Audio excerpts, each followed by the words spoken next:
put it in the box. All right, your speaking time starts. Alright, so my opponent argued that suicide rates wouldn't go up, and in fact that alcohol is more deemed as a coping mechanism. But study shows that suicide is 120 times more prevalent among adult alcoholics than in the general population, meaning that alcohol has a strong correlation to suicide rates, meaning people that would be suicidal could be inhibited by the alcohol, and it is safe to make a correlation that alcohol users or heavy alcohol users are more prone to suicide.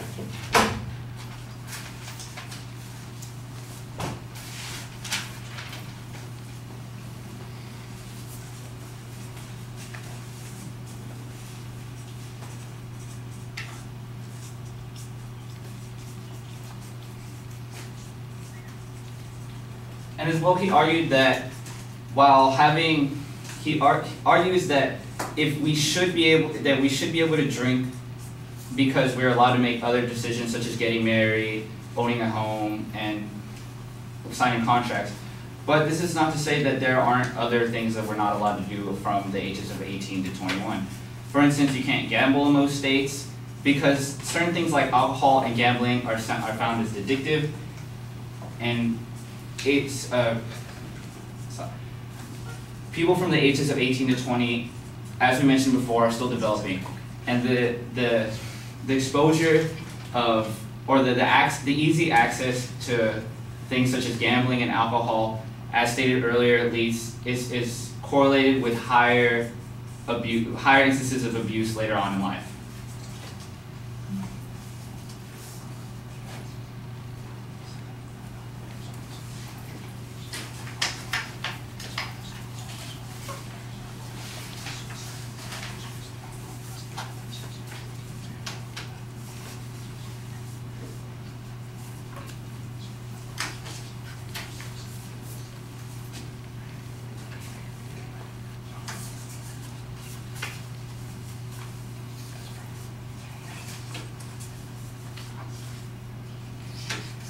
Alright, and the opponent stated that while total fatal crashes that the correlation isn't there, I'm here to claim that raising the age limit to 21 resulted in fewer drunk drivers in general under the age of 21.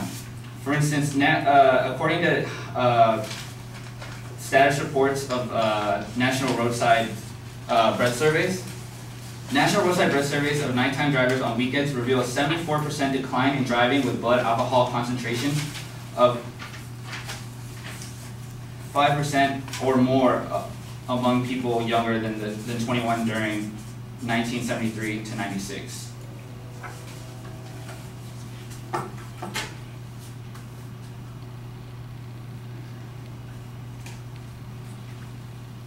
And in fact, to add to this same survey found that in four national roadside surveys, the percentage of drivers with their blood alcohol content higher than 0.08 went from 7.5% in 1973 to 5.4% in 1986, and now it's still going to 2.2% in 2007.